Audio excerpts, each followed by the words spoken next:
નમસ્કાર વિદ્યાર્થી મિત્રો, Om group of school Rajula Kumbhariya વિદ્યાર્થીઓ, હું જસ્મીન વાછાણી, ઓમ લકોલીસ વિદ્યા સંકુલ રાજુલા. વિદ્યાર્થીઓ, આજના આ વિડીયોની અંદર આપણે ધોરણ 12 સાયન્સ વિષય ગણિતની અંદર પ્રથમ પ્રકરણની અંદર પ્રકીર્ણ સ્વાધ્યાય 1 વિશે ચર્ચા કરીશું. પ્રકીર્ણ સ્વાધ્યાય 1 એની અંદર ફર્સ્ટ એક્ઝામ્પલ તો તમામ સ્વાધ્યાયનો નિચોડ પ્રકીર્ણ સ્વાધ્યાયની અંદર આપવામાં આવેલો છે, તો ખાસ ધ્યાન આપી સમજવા પ્રયત્ન કરશો. વિદ્યાર્થીઓ, પ્રથમ એક્ઝામ્પલમાં પૂછવામાં આવ્યું છે કે f from r to r fx બરાબર 10x + 7 દ્વારા વ્યાખ્યાયિત છે. એવું વિધેય g from r to r મેળવો કે જેથી g(f) બરાબર fog બરાબર ir થાય. તો સૌ પ્રથમ વિદ્યાર્થીઓ, અહીં f from r to r fx બરાબર 10x + 7 વડે ડિફાઇન કરેલ આપેલ છે. કેવું વિધેય મેળવવાનું છે? તો કે g from r to r શું આપેલું છે? તો કે g(f) બરાબર fog બરાબર ir થાય. આપણે વિદ્યાર્થીઓ g(x) મેળવવાનું છે. g(f) અને fog ની કિંમત ir આપેલી છે. ir એટલે કે કોઈ કોન્સ્ટન્ટ. બંને બાજુ જો xx લગાડવામાં આવે તો fog, અહીં આપણે શરૂઆત કરીએ, fog બરાબર ir લખું. હવે fog of x બરાબર ir of x લખાય.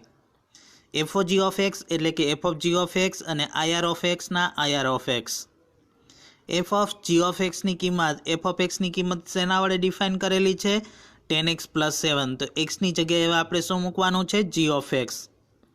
તો 10g of x + 7 = ir of x નો મતલબ થાય કોન્સ્ટન્ટ એટલે કે x. હવે આમાંથી g of x ને કરતા બનાવો તો x - 7/10 મળશે. તો આપણને વિધેય g of x આ રીતે મેળવી શકીએ.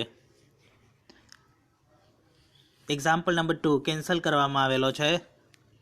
Third example number 3, f from r to r fx બરાબર x² - 3x + 2 દ્વારા વ્યાખ્યાયિત હોય તો f of x મેળવો. તો આ તો ખૂબ સરળ છે વિદ્યાર્થીઓ. f from r to r fx બરાબર આપણને જે આપેલું છે તે લખેલું છે fx બરાબર x² - 3x + 2. ત્યારબાદ આપણે મેળવવાનું છે f of x. તો f ના f એમને રાખીએ, f of x ની કિંમત અહીં મૂકી દઉં તો f of x² - 3x + 2. હવે વિદ્યાર્થીઓ, x² - 3x + 2 એ x તરીકે વર્ક કરે તો fx ની અંદર જ્યાં જ્યાં x છે ત્યાં આપણે હવે x² - 3x + 2 મૂકીશું. તો અહીં x નો સ્ક્વેર છે એટલે x² - 3x + 2 નો સ્ક્વેર. -3x તો -3, x ની જગ્યાએ આપણે લખીશું x² - 3x + 2 +2 ના +2 એઝ ઇટ ઇઝ. ત્યારબાદ વિદ્યાર્થીઓ, અહીં a + b + c no square મુજબ સાદુરૂપ આપીશું. 3 ને અહીં અંદર ગુણશો અને ત્યારબાદ સાદુરૂપ આપીએ તો આપણને અંતમાં મળશે x⁴ - 6x³ + 10x² - 3x. તો વિદ્યાર્થીઓ, આ રીતે આપણે f of x મેળવી શકીએ. Next example number 4. વિદ્યાર્થીઓ, આ એક એક્ઝામ્પલ ખાસ ધ્યાન આપી સમજવા પ્રયત્ન કરશું, કારણ કે માનાંકવાળો છે. આની અંદર તમામ કેસ ધ્યાનમાં લઈશું. સૌ પ્રથમ અહીં કહેવામાં આવ્યું છે, સાબિત કરો કે f from r to x belongs to r -1 x < 1 એટલે કે -1 અને 1 ની વચ્ચેની કિંમત લેવાની છે. f = x/1 + mod x. mod x નો બે રીતે મિનિંગ થશે. એનો જવાબ +- પણ હોઈ શકે અથવા તો એની અંદરની રહેલી સંખ્યા, નેગેટિવ સંખ્યા હંમેશા ધન સંખ્યા પણ બહાર કાઢે. બે અર્થ થાય તો આપણે બંને અર્થનો આની અંદર આપણે ઉપયોગ કરવાનો છે. તો fx ડિફાઇન કરેલું આપેલું છે x/1 + mod x. x belongs to r એ એકક અને વ્યાપ્ત વિધેય છે. એકક અને વ્યાપ્ત વિધેય છે તેવું સાબિત કરવું છે. તો સૌ પ્રથમ વિદ્યાર્થીઓ, f from r to x belongs to r -1 x < 1 આપેલું વિધેય છે. કઈ રીતે ડિફાઇન કરેલું છે? તો કે fx બરાબર x/1 + mod x. x belongs to r, xy belongs to r. સૌ પ્રથમ વિદ્યાર્થીઓ, આપણે એક કામ કરીએ. -1 અને 1 ની વચ્ચે પોઝિટિવ સંખ્યા પણ આવે છે, નેગેટિવ સંખ્યા પણ આવે છે. સૌ પ્રથમ આપણે પોઝિટિવ સંખ્યાઓ ધ્યાનમાં લઈએ તો એક્સ અને વાયની કિંમત જો ગ્રેટર ધેન 0 લેવામાં આવે, એટલે કે 0 અને 1ની વચ્ચેની ધન સંખ્યાઓ ધ્યાનમાં લેવામાં આવે, તો એફ બરાબર એફ ઓફ વાય લખીએ, એફ ઓફ વાય લખીએ તો આપણને એક્સ બરાબર વાય મળવું જોઈએ. તો એફ ઓફ એક્સની કિંમત થશે એક્સ અપોન 1 પ્લસ એક્સ. કારણ કે અહીં ધન સંખ્યા લખી છે, તો ધન સંખ્યા મોડ એક્સની અંદર હોય તો એ ધન જ રહે, એટલે એક્સ અપોન 1 પ્લસ એક્સ, અને એફ ઓફ વાય થશે વાય અપોન 1 પ્લસ વાય. ત્યારબાદ ક્રોસ મલ્ટિપ્લિકેશન કરીએ તો આપણને મળશે એક્સ પ્લસ એક્સ વાય બરાબર y plus x y. X y cancel થઈ જશે, તો બાકી રહેશે x is equals to Y.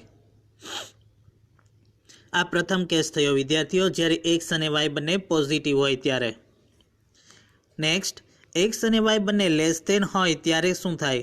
તો એફ એક્સ બરાબર f of y, f of x બરાબર એફ ઓફ વાય લઈએ તો હવે એક્સની કિંમત લેસ ધેન 0 છે, એટલે કે નેગેટિવ છે, એટલે કે માઇનસ એક્સ થશે એક્સની જગ્યાએ, અને મોડ એક્સની કિંમત પણ નેગેટિવ થશે, એટલે માઇનસ એક્સના છેદમાં 1 માઇનસ એક્સ. તેવી જ રીતે એફ ઓફ વાયની કિંમત પણ વાય નેગેટિવ હોવાથી માઇનસ વાયના છેદમાં 1 માઇનસ વાય થશે. ત્યારબાદ ક્રોસ મલ્ટિપ્લિકેશન કરી સાદુરૂપ આપશું તો આપણને મળશે x is equals to y. વિદ્યાર્થીઓ, જ્યારે એક એક વિધેય ચેક કરવા માટે આપણે એક્સ અને વાયમાં એફ ઓફ એક્સ બરાબર એફ ઓફ વાય લઈએ તો એક્સ બરાબર વાય મળે તો આપણે તેને એક એક વિધેય કહેતા હતા. અન્ય પણ એક વ્યાખ્યા છે, અહીં આપણે આ એક્ઝામ્પલની અંદર સમજી લઈએ. જો x is not equals to y હોય અને આપણને f of x is not equals to f of y મળે તો પણ આપણે ચોક્કસપણે કહી શકીએ કે આપેલું વિધેય એ એક એક વિધેય થશે. ફરી કહું છું, પહેલાં શું શીખ્યા હતા? એફ ઓફ એક્સ બરાબર એફ ઓફ વાય લેવાનું, કિંમત મૂકી સાદુરૂપ આપવાનું, અને એક્સ બરાબર વાય મળે તો આપણે તેને એક એક વિધેય કહેતા હતા. એનાથી ઊંધું, x is not equals to y હોય, એક્સ અને વાય સમાન ના હોય અને આપણને f of x is not equals to f of y મળે તો પણ આપણે ચોક્કસપણે કહી શકીએ કે એફ છે એ એક એક વિધેય થશે. અહીં પણ એવું જ છે. પહેલા કેસમાં બંને ગ્રેટર ધેન 0 લીધા, બીજા કેસની અંદર બંને લેસ ધેન 0 લીધા. હવે ખાસ ધ્યાન આપશો, આ કેસની અંદર એક્સ ઇઝ ગ્રેટર ધેન 0 લીધા, વાય ઇઝ લેસ ધેન 0 લીધા, એટલે કે એક્સ અને વાયની કિંમત સમાન નથી, એટલે કે x is not equals to y. X અને વાયની કિંમત સમાન ન હોય તો હંમેશા આપણને f x is not equals to f of y જ મળશે. તો આવું થતું હોવાથી આપણે ચોક્કસપણે કહી શકીએ કે એફ છે એ એક એક વિધેય થશે, કારણ કે ત્રણ કેસની અંદર એક એક વિધેય થાય છે, તેથી આપણે કહી શકીએ કે એફ એક એક વિધેય થશે. વિદ્યાર્થીઓ, અહીં x less than 0 y greater than 0 લઈએ તો પણ આપણને આ જ રીતે મળશે, તેથી ચોથો કેસ આપણે લખતા નથી. એક એક વિધેયની વાત પૂરી થઈ. હવે આપણે જોઈશું વ્યાપ્ત છે કે નહીં. વ્યાપ્ત માટે વિદ્યાર્થીઓ સૌપ્રથમ આપણે જે આપણને કોડોમેન આપેલો છે, વિસ્તાર આપેલો છે, તેની અંદર -1 થી 1ની વચ્ચે લેવાનો છે એક્સ. તો સૌપ્રથમ હું પોઝિટિવ સંખ્યા ધ્યાનમાં લઉં કે x is less than y less than 1 હોય, 0 less than y less than 1 હોય, એટલે કે પોઝિટિવ સંખ્યા ધ્યાનમાં લેવામાં આવે તો એફ એક્સ બરાબર વાય લખી શકીએ, ધન જ મળે.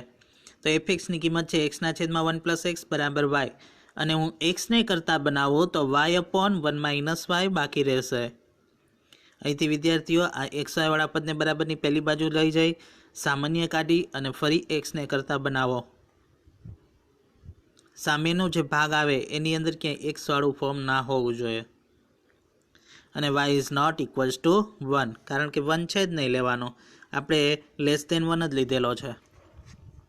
ત્યારબાદ વિદ્યાર્થીઓ આપણે નેગેટિવ સંખ્યા ધ્યાનમાં લઈએ, -1 less than y less than 0 લઈએ તો હવે નેગેટિવ હોવાથી એફ એક્સ બરાબર માઇનસ વાય થશે, અને માનાંકની અંદર આપણે કિંમત મૂકશું ત્યારે નેગેટિવ વાય થશે, તો માઇનસ એક્સના છેદમાં 1 પ્લસ એક્સ થશે, કારણ કે અહીં મોડનો અર્થ એવો કરવાનો છે કે મોડની અંદર કોઈ પણ સંખ્યા મૂકવામાં આવે તો તેનો જવાબ હંમેશા ધન જ મળે.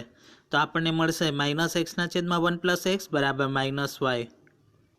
ત્યારબાદ 1 પ્લસ એક્સને બરાબરની પહેલી બાજુ લઈ જઈ માઇનસ વાયને અંદર ગુણી ફરી બરાબરમાં આપણે એક્સને કરતાં બનાવીએ, આ બાજુ ઓનલી વાયવાળી ટર્મ લાવીએ તો આપણને મળશે x is equals to y upon 1 minus y.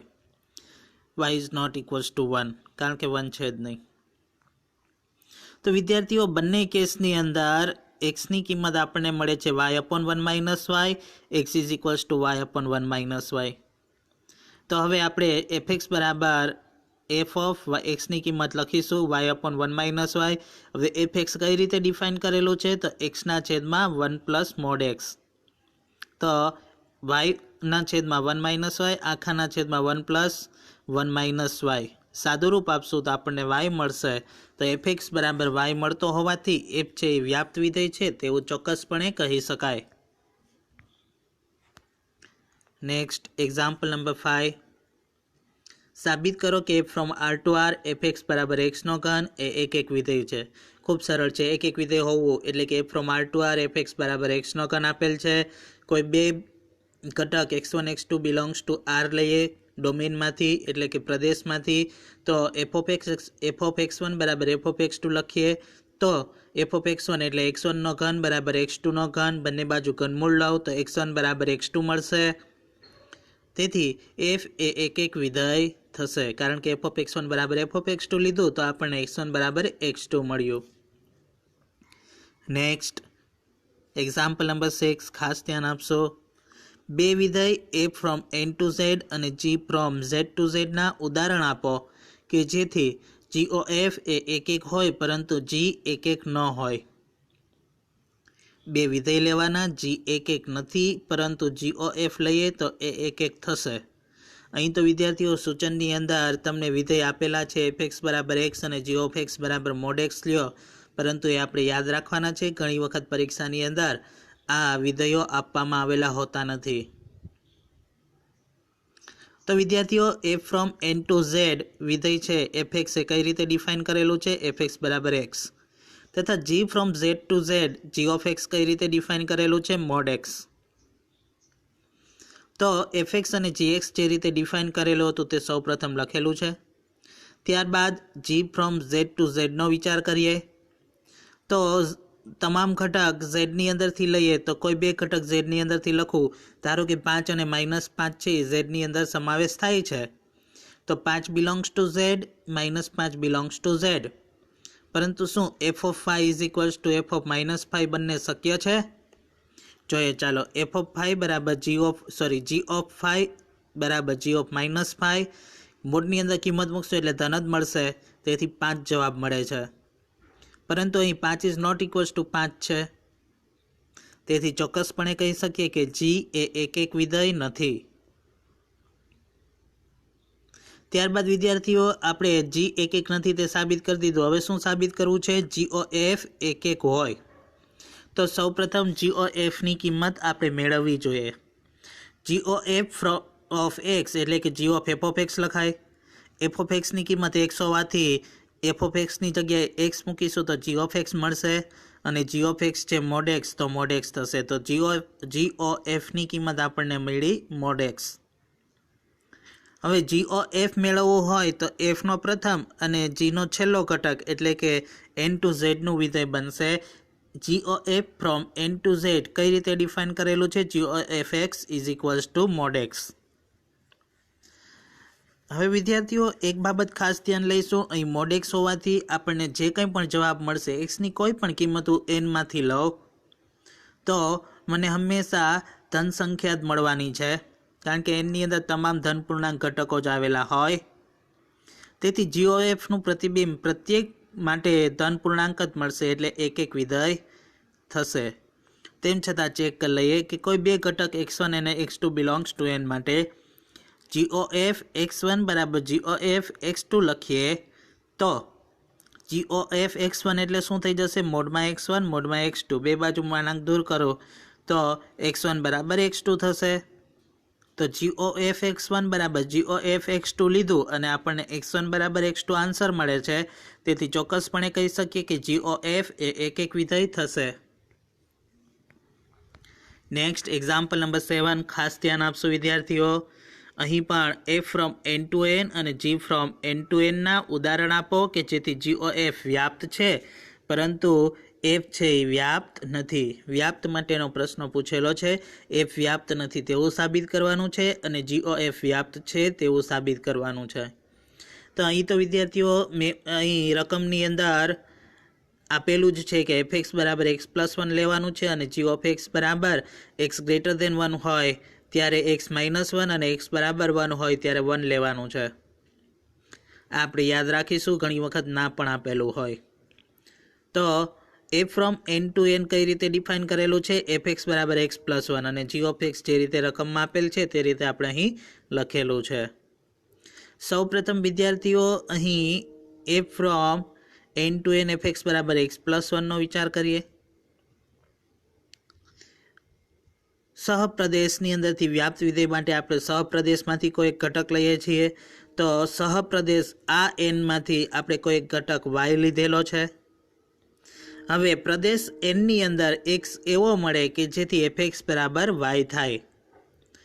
તો એફ એક્સ એટલે શું હતું? X plus 1. તો એક્સ પ્લસ 1 બરાબર વાય, તો એક્સ બરાબર વાય માઇનસ 1. હવે વિદ્યાર્થીઓ આપણે પ્રદેશ એનની અંદરથી કોઈ એક ઘટક 1 લઈએ.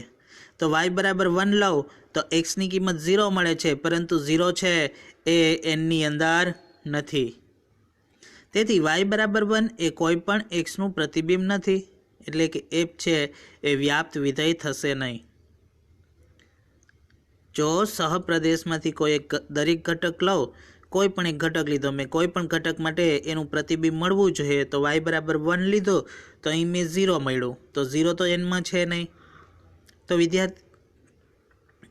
વિદ્યાર્થીઓ અહીં વાય બરાબર 1 છે એ કોઈનું પ્રતિબિંબ નથી, એટલે આપણે ચોક્કસપણે કહી શકીએ કે એફ છે એ વ્યાપ્ત વિધેય નથી. ત્યારબાદ વિદ્યાર્થીઓ જીઓ એફનો વિચાર કરીએ, કારણ કે આપણે સાબિત કરવું છે કે જીઓ એફ વ્યાપ્ત છે. તો જીઓ એફનો વિચાર કરીએ તો જીઓ એફ એટલે કે એફનો પ્રદેશ અને જીનો સહપ્રદેશ એન ટુ એનનું વિધેય થશે. એટલે g o f from n to n કઈ રીતે ડિફાઇન થશે એ પહેલાં આપણે મેળવી લઈએ. તો જીઓ એફ ઓફ એક્સ બરાબર જી ઓફ એફ ઓફ એક્સની કિંમત છે એક્સ પ્લસ 1. હવે વિદ્યાર્થીઓ જી ઓફ એક્સની આપણે બે કિંમત આપેલી છે. જ્યારે એક્સ ઇઝ ગ્રેટર દેન 1 હોય તે એક્સ માઇનસ 1 અને એક્સ બરાબર 1 હોય ત્યારે 1. તો વિદ્યાર્થીઓ અહીં g of x greater than 1 હોય તો એક્સ માઇનસ 1 લખાય. તો એક્સ તરીકે હવે આપણી પાસે અહીં એક્સ પ્લસ 1 છે, તો એક્સની જગ્યાએ એક્સ પ્લસ 1 લખીશું. માઇનસ 1ના માઇનસ 1, 1 1 કેન્સલ થાય તો એક્સ મળે છે, અને એક્સ બરાબર 1 હોય ત્યારે તો જવાબ 1 જ છે. તો જી ઓફ એક્સની કિંમત એક્સ બરાબર 1 આગળ 1 મળશે. આમ જી ઓ એફ ઓફ એક્સ બરાબર એક્સ અને 1, x is greater than 1, x is equals to 1. તો આ રીતે વિદ્યાર્થીઓ સ્પષ્ટ છે કે જી ઓફ એક્સ એ વ્યાપ્ત વિધેય થશે, કે દરેક ઘટક માટે તેનું પ્રતિબિંબ મળે છે. નેક્સ્ટ એક્ઝામ્પલ નંબર 8, ખાસ ધ્યાન આપશો. એક્સ એ અરિક્ત ગણ છે. અરિક્ત ગણ એટલે કેવો ગણ? ખાલી ગણ ન હોવો જોઈએ. ખાલી ગણ સિવાયના તમામ ગણને અરિક્ત ગણ કહે છે. એક્સ એ અરિક્ત ગણ છે. રિક્ત એટલે ખાલી, અરિક્ત એટલે ખાલી ગણ ન હોય. હવે શું કીધું? એક્સના તમામ ઉપગણોનો ગણ, એક્સના ઉપગણ લેવાના, એનો ગણ પી ઓફ એક્સનો વિચાર કરો. પી ઓફ એક્સ એટલે પાવર સેટ ઓફ એક્સ, એટલે કે તમામ ઉપગણોનો સમાવેશ, એક્સના તમામ ઉપગણનો સમાવેશ પી ઓફ એક્સની અંદર થાય છે. પી ઓફ એક્સમાં સંબંધ આર આ પ્રમાણે વ્યાખ્યાયિત છે. કઈ રીતે? તો કે પી ઓફ એક્સના ઉપગણો એ અને બી માટે એ ઉપગણ બી, તો અને તો જ એ આર બી, એ ઉપગણ બી હોય તો એ આર બી લખાય. R a p of x પર સામ્ય સંબંધ છે. તમારા જવાબનું સમર્થન આપો.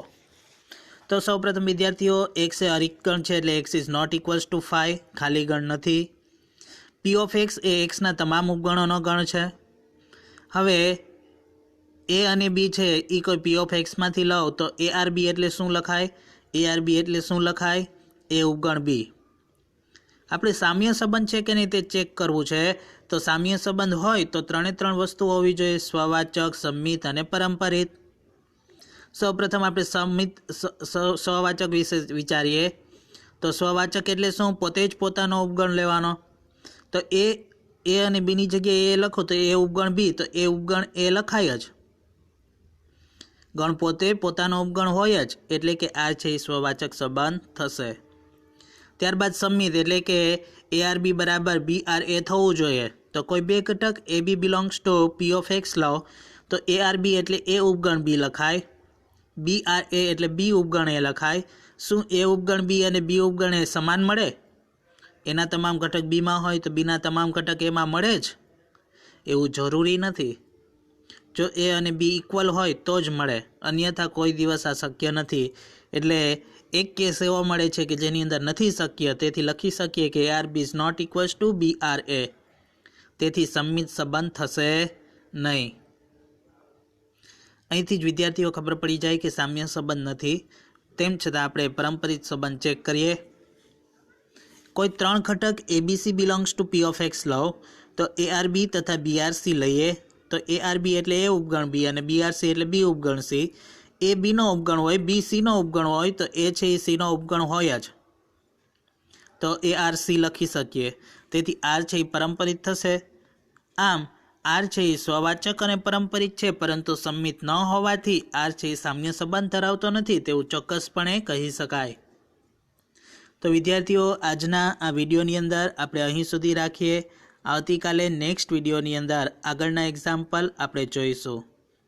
તો વિદ્યાર્થીઓ, આજના હોમવર્કની અંદર રહેશે આજે ચલાવેલા તમામ એક્ઝામ્પલ એક વખત રફબુકમાં ગણી પાકી બુક પૂર્ણ કરશો. જ્યારે સ્કૂલે આવશો ત્યારે પાકી બુક સાથે લાવવાની રહેશે. Thank you. તો સૌ વિદ્યાર્થી મિત્રો આજનું હોમવર્ક કરીશું. કંઈ ન ખ્યાલ આવે તો કોમેન્ટ કરી મને જણાવી શકો છો. Thank you.